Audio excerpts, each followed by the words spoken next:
And for more on charter schools and Mayor de Blasio giving them boot, Camille Foster joins us. He is co-host of the amazing new show Independence on the Fox Business Network at 9 p.m. Eastern. Welcome, Camille. And tell me, am I off my rocker on my view of Mayor de Blasio and his picking on the poor kids in charter schools? I don't think so at all, Greta. I mean, these schools are there for a reason. There is significant demand for them in New York City. I mean, there are a number of schools that aren't doing particularly well.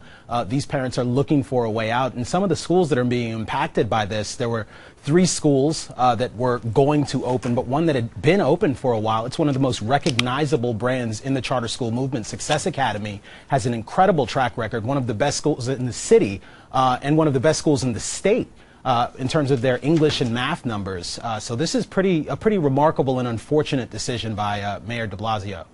All right, if you are at a charter school in New York, who's paying for your teachers? Well, the financing for charter schools is interesting. A lot of that still comes through the public school system. So it is tax dollars in some cases, but they also, in a number of these charter schools, go out and raise money.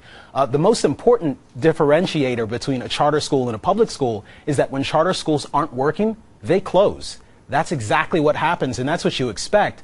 What the charter schools have been doing, and the reason this is a bit of a problem for de Blasio, is he is actually telling the charter schools in New York City that they can no longer operate inside of public school buildings. Which is sort of interesting, because that's the one I went to in New York is that half of it was public school and half was charter, and it was like walking through some time warp, because here you had a really nice, I mean, people looked like they were working really hard and had a better facility and were interested in education, and then you walk over into the other side and you almost fall over. Yeah, that's right. It's amazing to me. I mean, if these schools weren't working, they would go away. And for whatever reason, Mayor de Blasio seems to be under the impression that what these schools lack is money. And that is not the problem. These schools have had their... I don't think... you know what? I think he did it for one reason only, the teachers' union, because they hate the charter school, and they got him elected. And I think he did it completely for selfish reasons. Yeah, well, I mean, we've tripled public school investment over the last 30 years. The results have been flat to declining in most cases. So it's clearly not the fact that public schools are missing money or that charter schools are stealing money away from public schools. They work, and that's why parents keep choosing them over and over again. And it's the poor kids. And we need competition.